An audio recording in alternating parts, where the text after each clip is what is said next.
Welcome to Eagle News America. I'm Anna Cui. It is Monday, the 3rd day of August, 2021. Tonight we have updates from our correspondents. And joining us live this evening, Thomas Likeness in Edmonton, Alberta. There's a call for mandatory COVID-19 vaccinations for Canadian healthcare workers. Jane Kathleen Gregorio in Corpus Christi, Texas. Nursing staff shortage limits hospital capacity as COVID numbers rise in Nueces County. For entertainment news, Maylene Dineros in Santa Maria, California. Disney's Jungle Cruise rakes in over $90 million on its opening weekend. In Sacramento, Bureau Chief Angel Membrera reports about in-home vaccinations now offered in the state of California.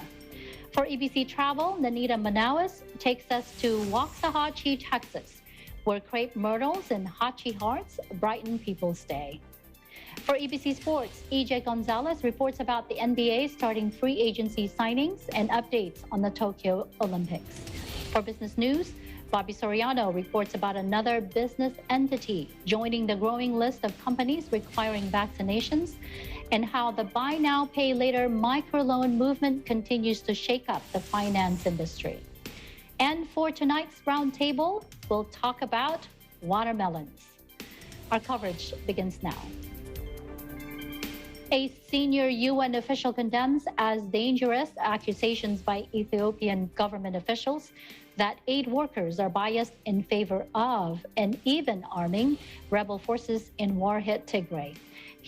UN humanitarian chief Martin Griffiths say these accusations need to stop. Saying together, blanket accusations of humanitarian aid workers need to stop. Why? Because they are unfair, they are unconstructive, they need to be backed up by evidence, if there is any, and frankly, it's dangerous. At least a dozen aid workers have been killed since Prime Minister Abiy Ahmed sent troops into the northern region of Tigray in November to topple its ruling party, the Tigray People's Liberation Front, or TPLF. The 2019 Nobel Peace Prize winner has said the move was in response to TPLF attacks on army camps. Though he vowed victory would be swift, the war took a stunning turn in late June when pro-TPLF forces retook the regional capital, Mekelle, and the federal army largely withdrew. Fighting has since spread to the Afar and Amhara regions, which border Tigray. In mid-July, a senior government official, Redwan Hussein, accused some aid groups of arming the other side, meaning the TPLF, but gave no details. Aid workers have complained that even though Abiy declared a humanitarian ceasefire in late June, aid access in Tigray is as bad as ever, hobbled by insecurity and bureaucratic hurdles. Griffiths reiterates the UN's estimate that 100 aid trucks need to reach the region each day to meet the demand on the ground, where the UN has said hundreds of thousands of people are suffering from famine. Meanwhile, USAID Chief Samantha Power calls for Sudan's army to unify with ex-rebels and paramilitary forces to bolster a rocky political transition and a critical peace deal.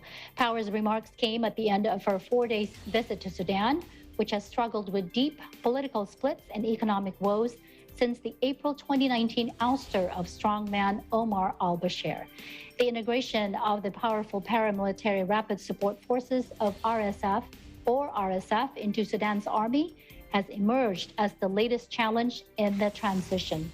The RSF, according to the UN, formed in 2013 to crush rebels fighting Bashir's government, included members of Darfur's notorious Janjaweed militias, who are accused of carrying out war crimes during a conflict which left 300,000 people dead.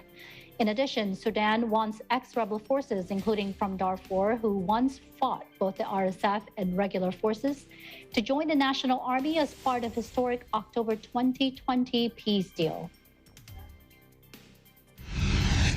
The United States agrees that Sudan's army should have a single, unified command, and we will actively support civilian-led security reform and the formal integration of the rapid support forces and former opposition armed groups. The USAID head announces a life-saving assistance to Sudan and support to the country's elections at the end of the transition period in 2024. Today, I have shared 3 new efforts and examples, I think, that demonstrate that support, but there is much more. First, I announced $56 million of new life-saving assistance to help people throughout Sudan's periphery with emergency health care and nutrition, water, sanitation, and hygiene programs, and funds as well that would protect the country's most marginalized population. Power also says the coronavirus vaccine shipment will be coming in the coming days. So announced the arrival, which will happen on Thursday of this week, of 600,000 doses of U.S.-provided Johnson & Johnson COVID-19 vaccines. And we are looking together, of course, not only at how to deal with the pandemic in the here and now, but how to support Sudan's own efforts to strengthen its health system. In Greece, officials say a forest fire broke out on Tuesday, cutting a section of the main motorway linking Athens to northern and southern Greece as the nation reels under a severe heat wave. The Civil Protection Service has issued warnings to residents to be on the alert as the blaze spread at the foot of Mount Parnitha, 20 miles north of the capital. The fire service has advised some people living in the area to evacuate as the flames neared buildings. Local media reports dozens of children have been evacuated from a holiday camp near the Athens suburb of Varimpompi. The fire brigade says 5 helicopters, 5 water-bombing aircraft, 70 fire trucks, and 350 firemen were fighting the flames in the zone that includes the former Greek royal family's summer palace of Tatoi and several monasteries. In the southern Peloponnese region, 3 villages were evacuated after a fire started Tuesday afternoon. And on the Aegean island of Kos, firefighters have also been tackling a blaze. Prime Minister Kyriakos Mitsotakis says the nation is facing the worst heat wave since 1987. Experts have warned that climate change was increasing both the frequency and intensity of the wildfires. And now for COVID news. Chinese officials announced that the entire population of Wuhan will be tested for COVID-19 after the central Chinese city, where the virus records its first local infections in more than a year. A day after 7 cases were detected, senior Wuhan official Li Tao says the city of 11 million is swiftly launching comprehensive nucleic acid testing of all residents. The highly contagious Delta variant has been driving surging infections across the world, even in places which had long touted their successes in overcoming the worst of the pandemic. China brought domestic cases down to virtually 0 after the coronavirus first emerged in Wuhan in December 2019, allowing the economy to rebound and life to return largely to normal.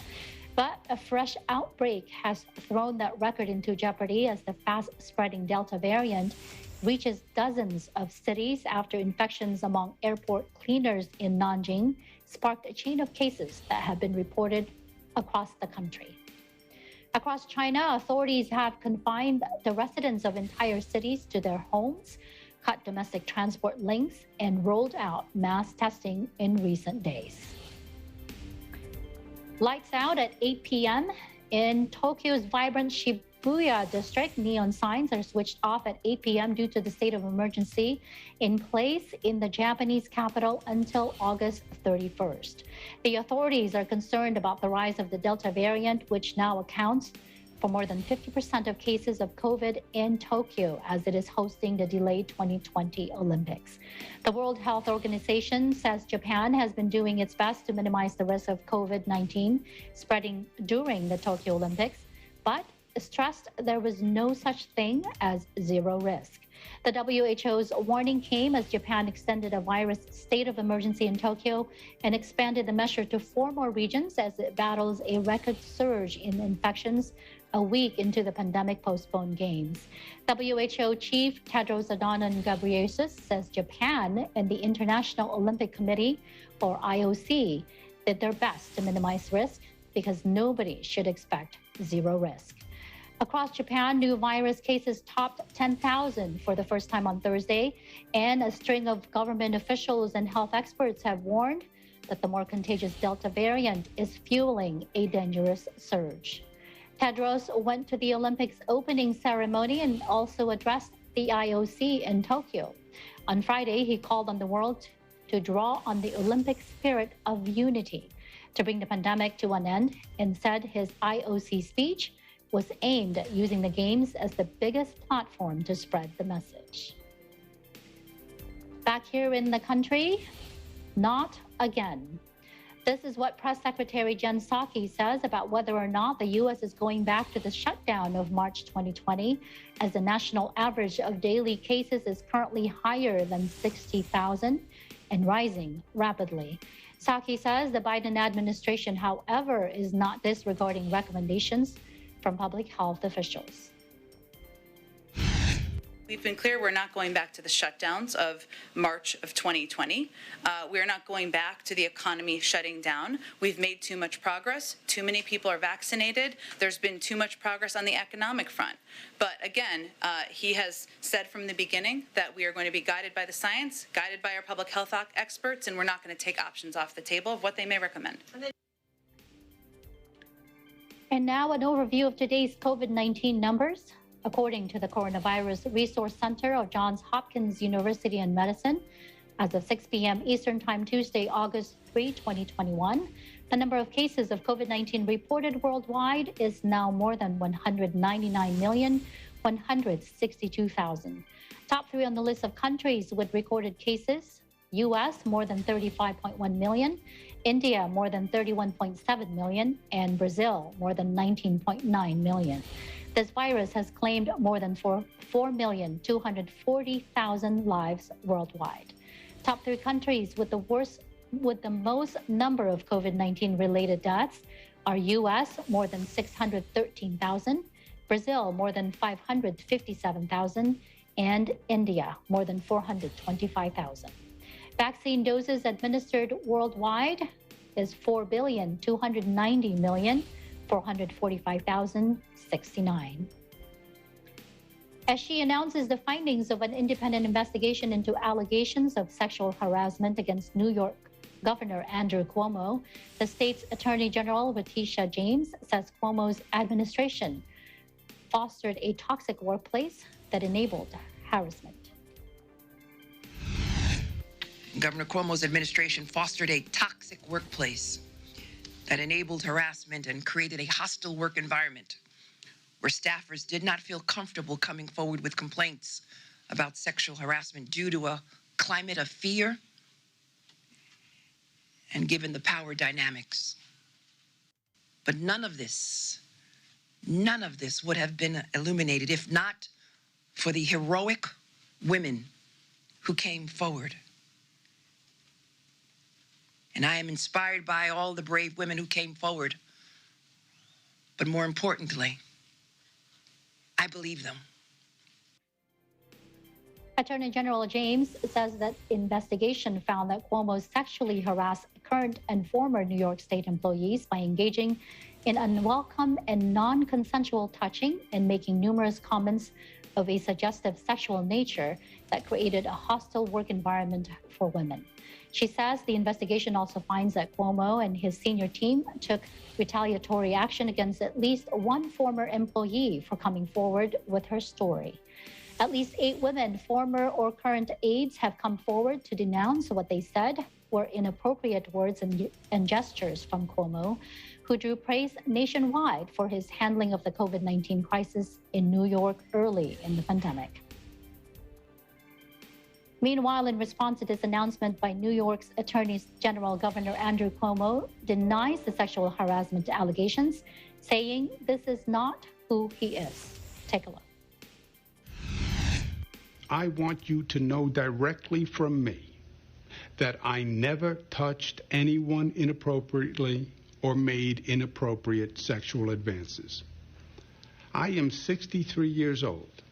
I've lived my entire adult life in public view. That is just not who I am. And that's not who I have ever been. In a recent development, President Joe Biden joined leading Democrats in calling on Governor Cuomo to resign in light of the conclusions of the independent investigation. Up next, reports from Alberta and Texas. Eagle News America continues.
You're watching Eagle News America. I'm Anna Queen.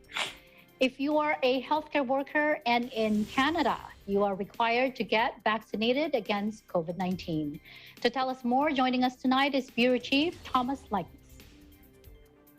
Thanks, Anna. Well, the associations representing Canada's doctors and nurses say immunization against COVID-19 should be a condition of employment.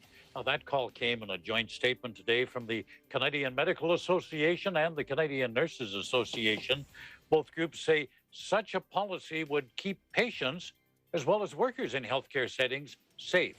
Medical Association President Dr. Ann Collins says vaccination could be considered a part of the fundamental duty of care toward patients and the public. You know, she says there is significant evidence that vaccines are safe and effective, so why not? Why not? And Collins adds it's healthcare professionals who are leading the vaccination campaign, so mandatory vaccination is the right thing to do. Nurses Association President Tim Guest echoes that view. He says, throughout the pandemic, healthcare workers have been on the front lines and were among the first to roll up their sleeves and get vaccinated. So far, the Canadian government has resisted any suggestions that vaccines be made mandatory. You know, we're expecting a federal election here in the next several weeks. It is going to be called one of these days.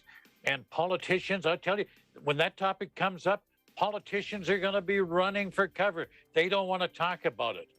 But, you know, mandatory vaccinations in healthcare settings, well, that's nothing new. Some hospitals and nursing homes already require staff to get shots for things like tetanus, hepatitis B. So, you know, adding COVID to the list, I don't think is that big a stretch. Several European countries now require people in healthcare to be vaccinated if they want to work. But here, the prevailing attitude seems to be that people have that constitutional right to opt out of immunization. And while that may be true, you got to wonder, do they have a constitutional right to work unprotected, caring for medically vulnerable people? So is making people choose between vaccination and their job unreasonable? Yet another conundrum for the tall foreheads to debate. In Edmonton, Canada, Thomas I. Likeness, Eagle News. We live in interesting times. Back to you, Anna. Thank you, Thomas, for your report. Yeah, you know, exactly. I mean, the healthcare workers, like you mentioned, and they're required to have hepatitis B, and it's only right, I think. Now, we hear a protest against vaccines, against public health restrictions, but I understand in your province there are protests of a different kind. What can you tell us about that? Yeah, that's right, Anna. This is almost a 180-degree shift in attitude. For 5 consecutive days now, several hundred people in Edmonton and Calgary have been demonstrating against the government's move to remove all restrictions. All of this is going to go into effect in the middle of this month. Alberta will become the first province in the country to no longer require people who test positive for COVID to isolate. People who have come into contact with somebody infected with COVID, they'll no longer have to quarantine. It's advised, but you don't have to. COVID testing will be reduced, and things like masks, well, they've gone the way of the dinosaurs, at least as far as the government is concerned. A lot of people I know are still wearing them. I was in the bank today, and everybody, staff and customers alike, we're all masked up. Many people say the government is moving too quickly and being reckless, but the government, for its part, says, well, we've got vaccines. COVID is less infectious and less deadly now. We've got these vaccines. So they're treating it like any other seasonal respiratory illness, things like colds, the flu, things like that. Doctors fear this is going to have just terrible results. They say abandoning all health measures will lead to preventable deaths. We've seen what the Delta variant is doing in other parts of the world, but for some reason, the government here seems to think we're immune to that. Anna, you had a story earlier in the broadcast about the alarming increase in cases in the U.S. there. And just before our broadcast, I heard another report. In Florida, more than 11,000 people were admitted to hospital just today for COVID. Many of us here are fearing that Alberta will become Florida North. And we've got 2/3 of our population fully vaccinated right now in Alberta. But, that's a long way off from what our chief public health officer says we need to achieve herd immunity. Dr. Teresa Tam telling us the target should be a minimum of 80%. And again, Alberta's around 65%, so we're a little bit short. So while some are rejoicing about the absence of restrictions, many others are saying it's too soon to revel in our newfound freedom. Anna? Well, hopefully they will be looking at what's going on in the rest of the world, like you mentioned, with this Delta variant surging in many parts of the world. I mean, it's really difficult to hear, just like we heard about Jen Psaki saying, not again. We cannot go back to lockdowns as we did early on in the pandemic. Well, thank you, Thomas. Okay, thank you, and we'll talk to you, I guess, at the round table. Yes, we will see you at the end. Always a pleasure to have you on the show. Stick around for our roundtable discussion. Let's head over to Texas now. In Nueces County, there is a nursing staff shortage that is crippling hospitals amid a rise in COVID cases. Bureau Chief Jane Kathleen Gregorio joins us tonight with the details. Kathleen? Thank you, Anna, and howdy from the Lone Star State. There is a nursing staff shortage here in the Coastal Bend region of Texas, and Nueces County Judge Barbara Canales issued a statement on Monday which reads, "We have an urgent situation in the Coastal Bend. Because of the Delta variant of the coronavirus, we are now in another surge of infections, and our capacity to handle these infections is limited by a shortage of nurses." How bad is it, you might ask? Well, according to Judge Canales, every staffed hospital bed is full. All area hospitals are on divert, which means they are unable to accept patients. This includes hospitals in the cities of Corpus Christi, Victoria, Kingsville, Beeville, and all the way to San Antonio. There are many beds available, but not enough nurses to staff them. Judge Canales has reached out to state officials from the Texas Division of Emergency Management and the Department of State Health Services and is in the process of making an official request for assistance. However, it may take some time as help may not readily be available. The shortage of nurses currently stretches across the state and the entire nation. Judge Canales explained that several nurses had left the workforce during the pandemic, some because of the workload, and others as a result of providers going out of business due to the pandemic. She stated, "I would ask that in this time of crisis, all nurses who are able and not currently working step up and contact our hospitals to help out. We truly need your help. Our community is facing an enormous challenge, and nurses have always risen to the challenge. Any nurses who would like to know how to help can contact the Nueces County Volunteer Helpline at 859-396-8204. In Corpus Christi, Texas, I'm Jane Kathleen Gregorio, Eagle News. We live in interesting times. Back to you, Anna. Thank you, Kathleen, for that report. That's certainly a concern, right? This is not the time to be, have a shortage of nurses. Now, what are some of the, ways that the hospitals there are doing to, to get more nurses? Well, that's a good question, Anna. One of the major hospital systems here in Corpus Christi, Christus Spawn hospitals, are conducting open houses and job fairs and offering incentives. For example, Christus Spawn posted on social media that for a limited time, experienced registered nurses in the following positions are eligible for a $20,000 sign-on bonus for a 2-year full-time commitment. Roles would include ICU nurses, NICU, med-surg teleunits, operating room, and more. Some of these positions will be paid $10,000 upfront, $5,000 after 1 year, and another $5,000 at the end of the commitment period. New graduate registered nurses don't qualify for the sign-on. Anna? I don't know if that's fair, huh? new grads, but 20,000 sign-on bonus. Yes, we are hearing that. A lot of incentives to get more nurses to work in the hospitals, especially. That's right. Thank you, Jane Kathleen, for that report. And I look forward to having you join us in our roundtable discussion at the end of the show. Thank you, Anna. Still to come, updates from California and EBC travel. This is Eagle News America. Stay with us.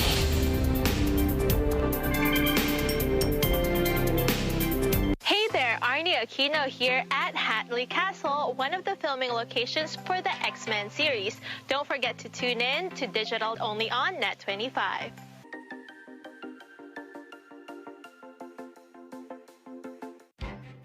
Events happen around us all the time, in our community, in our country, around the world. Events that affect people, move communities, or simply inspire us. Interesting events that people need to know. In these interesting times, we continue to be a competent partner in delivering news about these events. Fast, accurate, balanced. Eagle News, because we live in interesting times.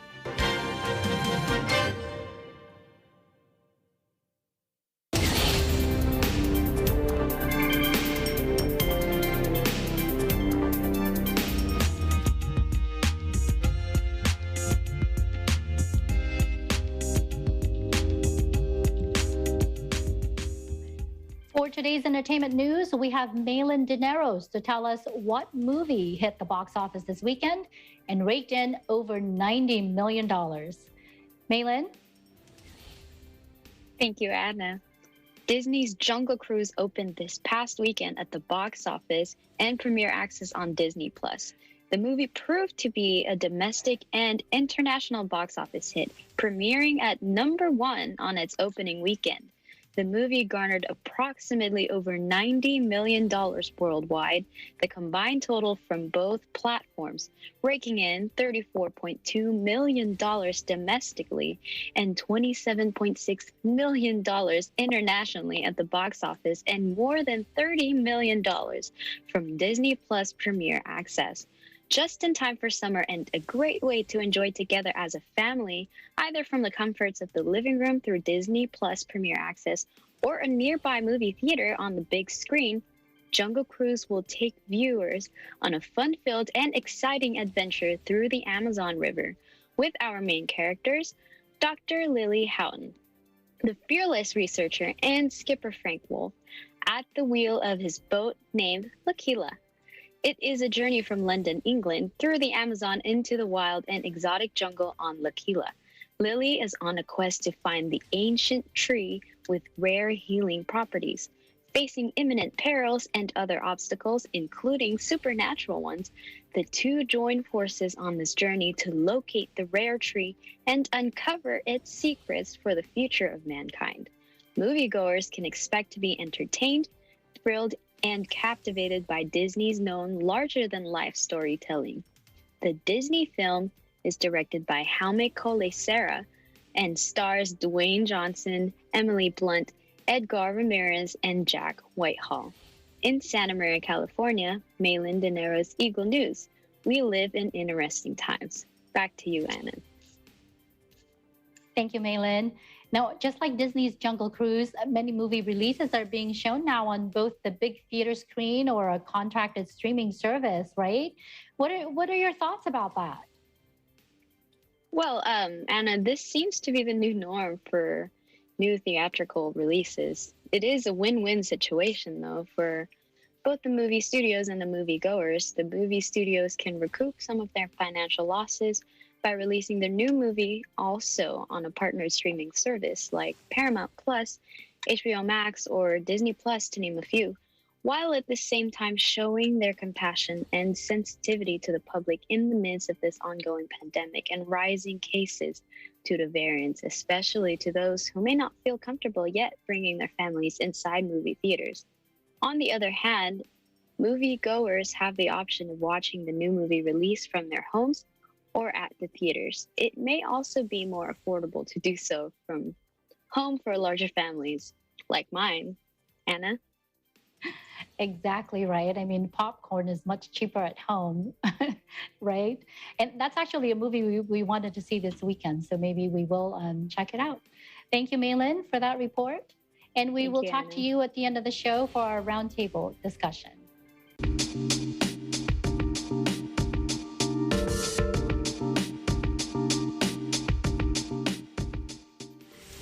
Tonight, we get a quick tour of the crepe myrtle capital, Waxahachie, Texas.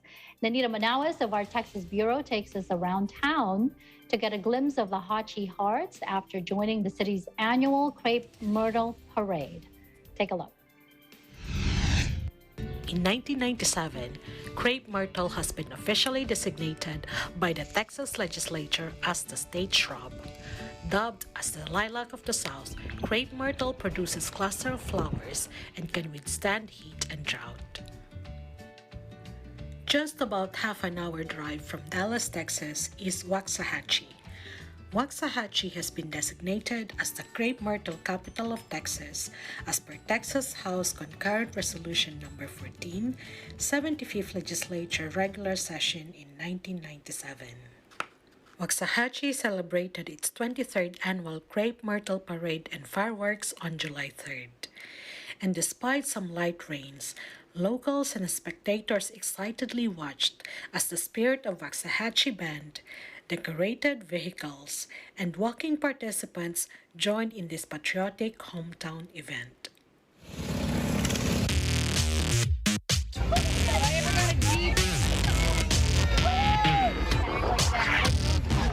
He's trying, but it's fun.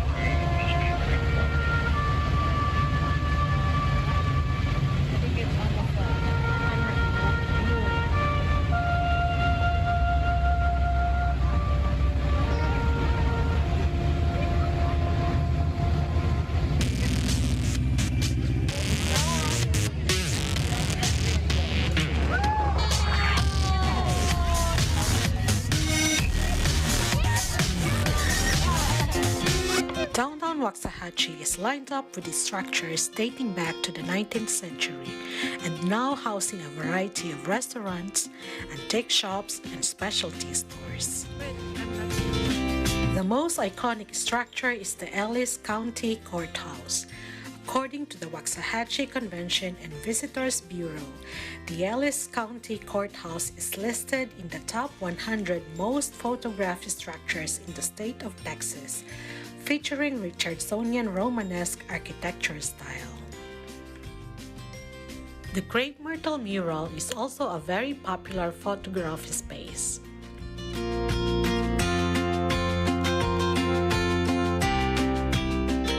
Another popular attraction in Waxahachie is the Hachie Hearts. Sponsored by local businesses and painted by local artists, these 21 uniquely painted hearts are placed in various locations, each with a special theme. An interactive map is available for those who want to follow the Hachie Hearts Trail.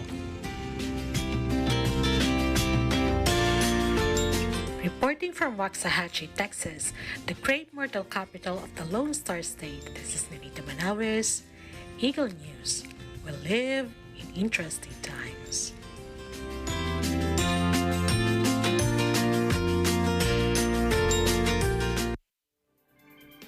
Thank you, Nanita, for that feature. Up next, EBC Sports, business news, and tonight's roundtable about watermelons. Eagle News America continues.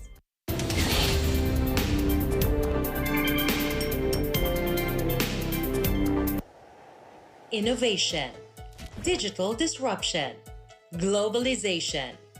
Startups, micro, small, and medium enterprises, as well as large corporations, all face interesting challenges in the market today. Peek into the world of exciting opportunities and partnerships to drive growth with the latest business news and information. We are open for business. Your weekly dose of entrepreneurial inspiration to update you on the latest developments in the world of business. Get up close and personal with CEOs and thought leaders to help you discover valuable insights, sharpen your instincts for smart decision making with the latest markets and economic trends, disruptive ideas, global innovation, social entrepreneurship, and other leading-edge business ideas. Join the conversations to create a more vibrant environment for entrepreneurship. Catch Open for Business, from vision to action.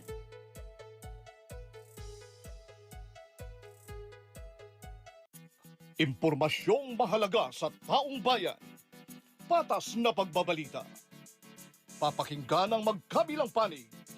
Lilinawin ang mga issue at kaagad na ihahatid ng objektibo. Mata ng Agila. Tumadagit ng pinakasariwang pangyayari, hindi lamang sa loob ng bansa, kundi sa iba't ibang panig ng daigdig. Mula sa Eagle News teams at sa tulong ng makabagong teknolohiya, tiyak na makakalap kaagad ang katotohanan. Para sa mas matalas, malinaw at malalimang pagbabalita. Ito ang mas pinatalas na Mata ng Agila. Inihahatid ng veteranong broadcast journalist na si Eli Saludar. Kasama si Binibining Pilipinas Intercontinental 2019 Emma Tiglao. At pinangungunahan ng batikang mamamahayag ng bansa, Vic De Leon Lima. Mata ng Agila, Lunes hanggang Biyernes, alas 6 hanggang alas 8 ng gabi, dito sa Net 25.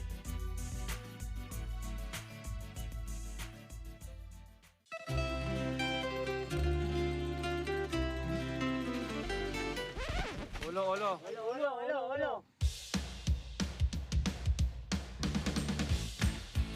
Sa ilalim ng dagat ay sisisig. Ang tahong ay hahanguin. At ang kita ay palalaguin. Para ka kumita, sisipagan mo, tapos konting kapitalo, magpopondo ka para meron kang hanguin, no? Meron kang makuha pagdating ng oras. Mga 6 months, 3 months, pabalik na yung puhunan mo. Kesa sa itapon, no, kailangan natin siyang i-recycle para mapakinabangan. Iba't ibang sangkap ay lutuin. Putahing di kayang gibutin. Ako po si Robin Padilla at ito po ang Mulvlog. Kaagapay sa hanap buhay. Kaagapay sa hanap buhay.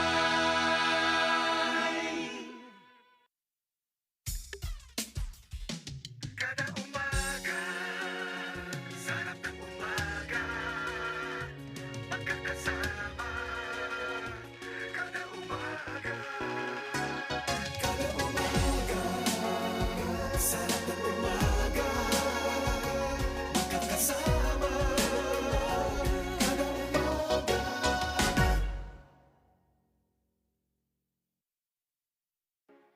Sila ang mga kinikilalang bayaning may mahalagang papel para makamit ang kalayaan at pagbabago sa Pilipinas. Pero sa panahong ito, may mga bagong bayaning nakikipaglaban sa sakit na lumaganap sa buong daigdig, ang COVID-19.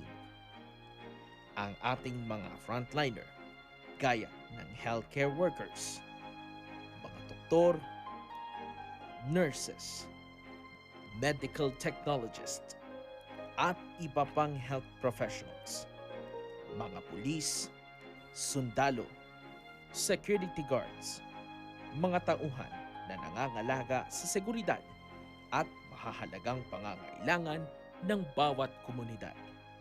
Ang mga bagong bayani, ating pasalamatan. Kilalanin ang kanilang sakripisyo at serbisyo para sa lahat.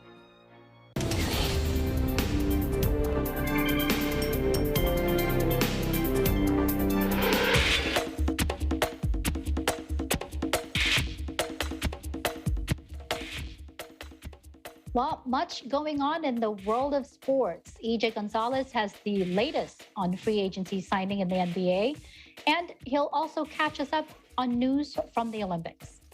EJ? Thanks, Anna. Lots of news surrounding the world of sports. Let's start with the biggest headlines in NBA signings. NBA free agency officially began yesterday at 6 o'clock p.m. Eastern Standard Time, and there were many signings that were made. Kyle Lowry, 2019 NBA champion, Toronto Raptors fan favorite, will be moved to the Miami Heat through a sign-in trade. The contract is expected to be worth $90 million over 3 years. The Raptors, in return, would receive Goran Dragic and Precious Achiuwa. Miami has also re-signed Jimmy Butler to a 4-year max extension worth $184 million to solidify a new big three in Miami of Lowry, Butler, and Adebayo. Now, Lonzo Ball, another top free agency target, has agreed to a 4-year, $85 million deal to join Zach LaVine and the Chicago Bulls.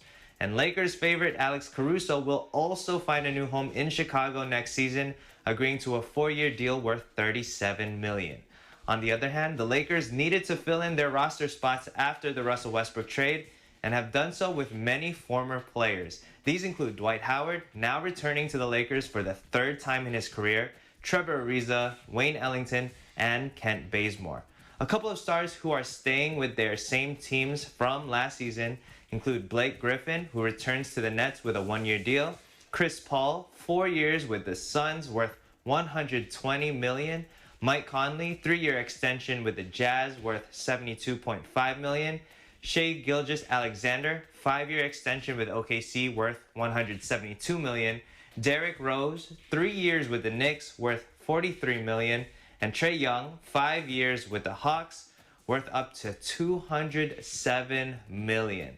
Now for some Tokyo Olympic headlines. Simone Biles made the decision to return to the floor to compete in the balance beam finals. Simone claimed the bronze medal and has tied to become the most decorated gymnast in Olympic history with 7 total Olympic medals. And on the track, a new 400-meter hurdle world record has been set. Karsten Warholm from Norway recorded a 45.94 seconds time to beat the previous record of 46.7 seconds, which Warholm also set just last month. Now, Rai Benjamin of Team USA also beat the previous record in the same race, recording a 46.1, but only claimed silver after being outlasted by Warholm in the home stretch. And the Philippines has secured more Olympic medals. Nesty Petesio claimed the silver medal in the women's featherweight boxing competition, and Carlo Paalam has secured at least a bronze medal in the men's flyweight division after his win in the quarterfinal. USA leads the medal count for the Tokyo Olympics with 72 total medals, followed by China with 69 and Russia with 52. In Alexandria, Virginia, EJ Gonzalez, Eagle News, we live in interesting times. Back to you, Anna.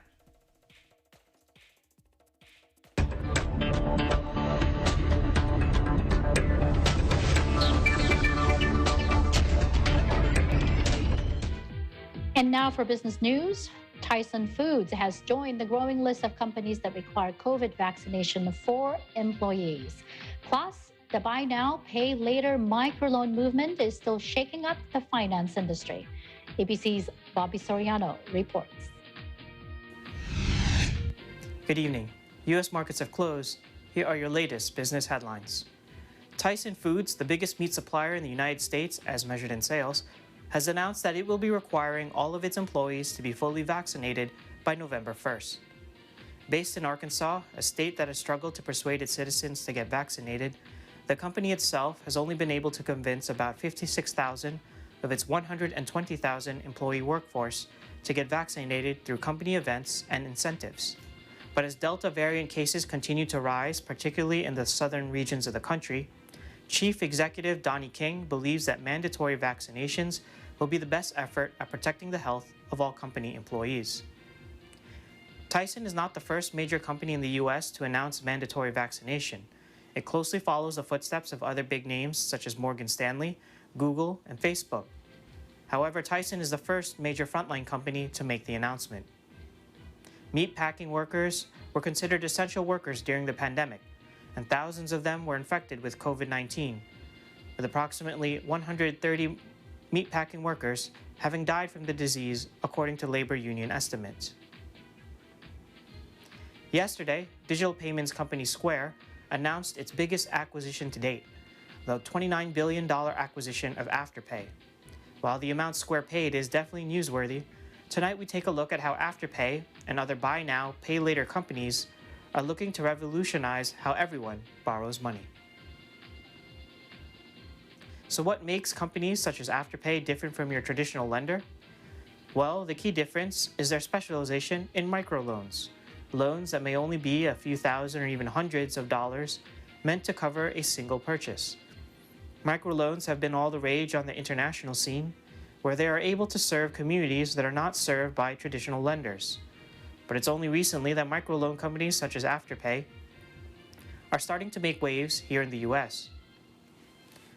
Several factors appear to be attributing to their growth. First, the general populace has finally warmed up to digital wallets that cut out the big bank and institutional middleman, thanks to the cryptocurrency craze and peer-to-peer money transfer apps such as Venmo. Second, more and more users are being attracted to microloans for their zero or near zero interest rate plans.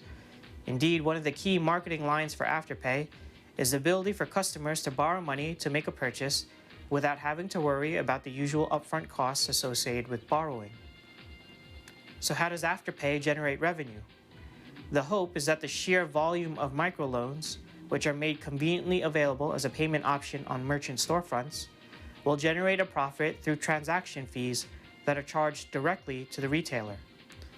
Meanwhile, retailers are willing to pay these fees because microloan companies like Afterpay pay retailers upfront for whatever amount customers borrow.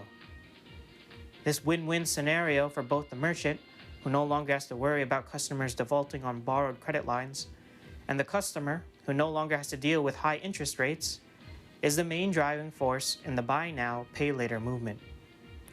Of course, the risk of too many customers not making payments is still there, and now falls squarely in the hands of these microloan companies. But it is their optimistic hope that enough responsible customers use their services to offset any amount of missed payments, and it is the optimism shared by the likes of Square that sees the future of microloans as not just a trend, but the future of the entire borrowing industry.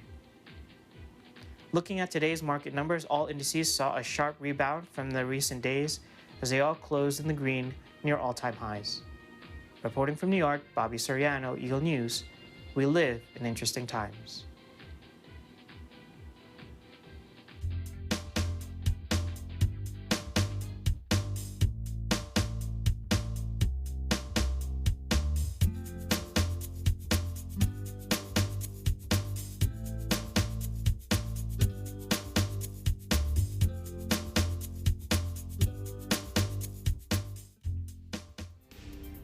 I have to say, I love that music. It really puts us in a great mood for a round table. Now, August 3 is National Watermelon Day, and according to Healthline.com, and I'm sure you all going to learn this long list of benefits with watermelon.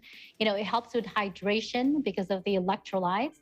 It contains nutrients and beneficial plant compounds, contains compounds that may help prevent cancer. And I read in another article for prevent diabetes as well.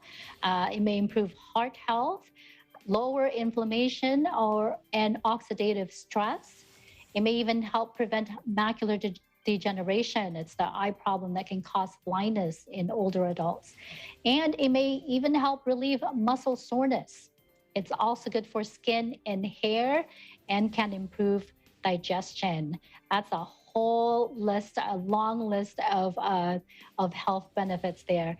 And according to watermelon.org, watermelons are 100% usable, even the rind. So we want to share some, before we go, talk to our team here tonight, we want to share some recipes.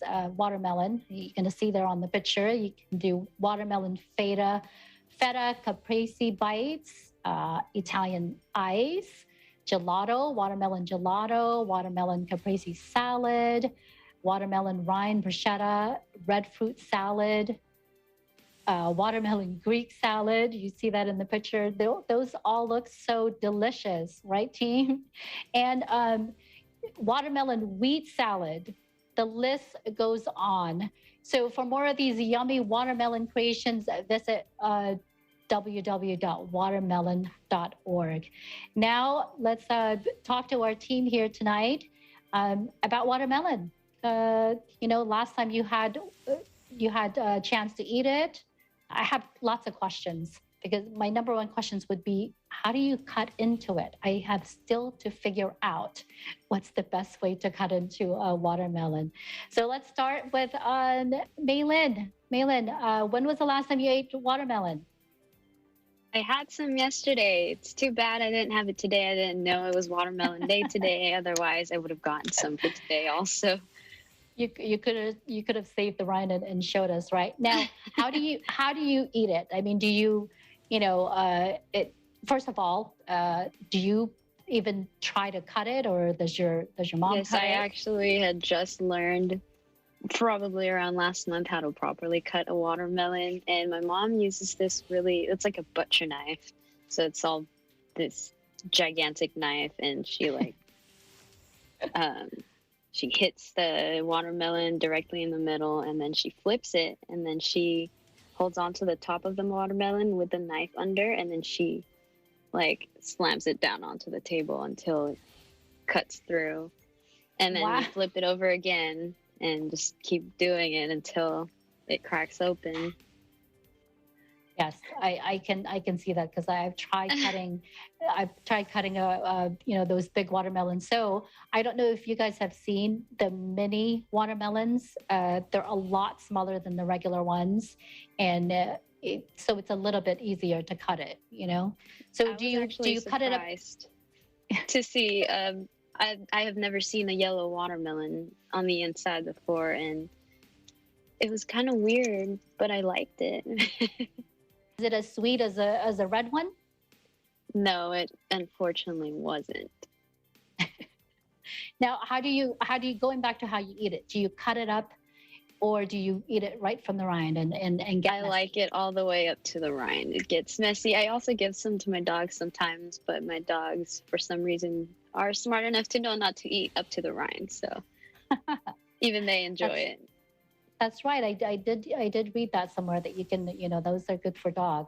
All right, we'll stand by. Maylene, we'll come back to you. What about Thomas? Let's talk to you. How do you eat a watermelon? Well, right now I'll have some just in this juice here. This was a smoothie my wife made out of watermelon tonight. A little bit of mint on top there, but you can add yogurt and stuff to it, or nothing like cutting it and having a slice of it. But do you want to know what the most unusual use I have heard of and seen for a watermelon? Up here in Canada, there's a football team in Saskatchewan called the Saskatchewan Roughriders. Their colors are green. So these die-hard fans cut a watermelon in half, hollow it out, and they use the green half of the watermelon as a hat, and they go to games like this. These people are crazy. But that's the most unusual. I do remember, but I've never seen a real watermelon on somebody's head, but you've seen those props. I've seen them at football games, and they're crazy. But no, every day while it's in season, all summer long is National Watermelon Day in the Likeness household. I was going to ask if you knew that we were talking about this today and you were ready with your prop over there. That's a big watermelon there beside you. Now tell me, Thomas, how do you pick it? They say you got to kind of knock on it, or what's on it. Just kind of listen for that. It's a sound. An uncle taught me how to do it many years ago, and it's just a sound. Once you've heard it, you'll remember it. But it's kind of a bit of a hollow sound, and you get a nice sweet watermelon. But yeah, we got about 3 of these right now. I'm sorry, say again. Yeah. Would you say that works? The hollow sound equals sweet watermelon? Yeah. Okay. Yep. I'm gonna have to try that. Now. So there you go, and it's got a little bit of sugar in it, but in people who are diabetic, in moderation, they can eat watermelon. Yes, thank you for mentioning that, because even though we mentioned that one of the benefits is that it can prevent diabetes for those who have diabetes, one or two slices. Limit yourself to 1 or 2 slices, and that's it. Exactly, 1 or 2 slices. Everything in moderation. Now, Kathleen, let's talk to you now. When was the last time you ate watermelon, and how do you eat it? Well, Anna, the last time I had watermelon was a couple of days ago. And like Malin said, if I had known today was Watermelon Day in advance, I would have saved some, but I ate it all because I love watermelon. It's so refreshing, especially on a hot summer day like in Texas. It's so nice to have nice refrigerated watermelon, especially the seedless kind. Makes it, less cumbersome to eat. But like Malin said, I give some to my dog, just little pieces because he likes the taste of it. And like Thomas there, I love watermelon smoothies, especially watermelon juice. Sometimes after cutting it, I'm not the one cutting it because I'm a messy cutter. Usually it's my relatives in the house that do it. And whenever there's like extra juice left over, I like to, pour it into a glass and just have a nice, refreshing watermelon juice. But speaking of the health benefits, like you mentioned earlier, I even have this, I think it's a face serum, a face cream from Korea. It's made from watermelon. And it's like very nice, refreshing moisturizer, at the end of the day after you've, exfoliated, it's very soothing on your skin. So I love watermelon so much that, I even wear it on my face. Anna. I didn't know that. I have not seen that because I did start using, Korean products too for my face. So I'm going to have to look for that. Thank you for sharing, Kathleen. Now, you being a foodie, I wonder, have you tried watermelon, as an entree, just like those samples that we saw there? Yes, Anna, actually, I have had that salad that you described earlier, the one with the feta cheese. It was like a Greek salad, but they added slices of watermelon to give it a little bit of sweetness and tartness. And although you'd think it'd be a weird combination for watermelon and feta cheese, it was actually very refreshing, and it was a really, really delicious salad. So yeah, I have to vouch for that, Anna. And I see that picture of that watermelon sorbet or ice cream. Wow, that looks so delicious. Good. That looks very good. Now, what about you? Let's come back to you, Malin. Thank you, Kathleen. Don't go away yet. Malin, how about you? Have you tried it, any other way except for just... I actually have. It was probably about 2 months ago, I was introduced to this new restaurant in town, and they were serving poke, but included with the raw tuna was watermelon, and they looked like each other. So at my first bite, I was expecting fish, but it was the watermelon. So it was kind of weird at first. I had to take 2 more bites after that just to make sure that my taste buds were actually in sync with my brain and that nothing was tasting weird, but it was delicious. It was a good combo. Kind of weird, but it was good. Well, you know, that's a fusion, right? A lot of chefs are experimenting and putting things together that we'd never think of, and then it's surprisingly good. Now, thank you, Maylene. What about Thomas? Let's go back to Thomas. Have you tried it any other way besides a smoothie and a good old slice? That's pretty much it, because it never lasts, and you know it's never going to get past that stage where you do anything with it, because we both love it and just go through so much of it. Like this would last about, I don't know, 2 days, and there's only two of us here. You know, my wife loves watermelon, and I got to say I do too. I was thinking back to my childhood, and this is a suggestion for anybody looking to mark National Watermelon Day. Why not host? You got to have the type with seeds, though. We used to have, when I was a kid, these seed spitting contests to see how far you could spit a watermelon seed. That's good old childhood games, right? That the kids these days even adults should got try. involved in that too. You can also do it with cherry pits, but But see, now, you know, we have seedless watermelon and seedless other fruits, so it's not as fun. No. No. What are some of the things that you've put on watermelon? Like for me, I don't do it now because I watch my blood pressure, but when I was little, I used to love putting salt on it. So I know some of my friends think that's weird, but Thomas, what are some of some of the things that you've tried putting on it? Yogurt, ice cream. That would be about it. Salt, not so much, because again, a little problem with the blood pressure there. The blood pressure, exactly. Yeah. And Kathleen, how about you? What have you tried putting on it? Well, here in South Texas, the common seasoning to put on fruit is a mixture of chile, limon, and salt. So it's like a chili lime salt that we would put on top of our fruit. So it goes really well with watermelon because you have the mixture of salty, tangy, spicy, and sweet. So it covers all the taste buds. Except for bitter. Right. That's right. Now, 10 seconds. Maylene, what have you put on it, or what would you want to try on it?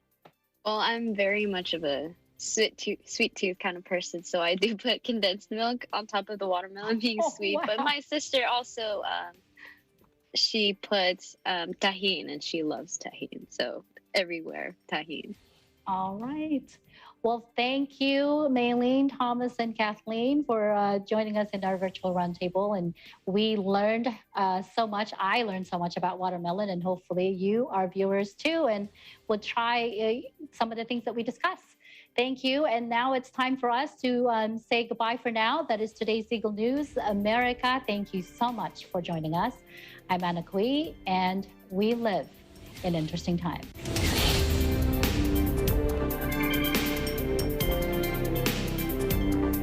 Start up your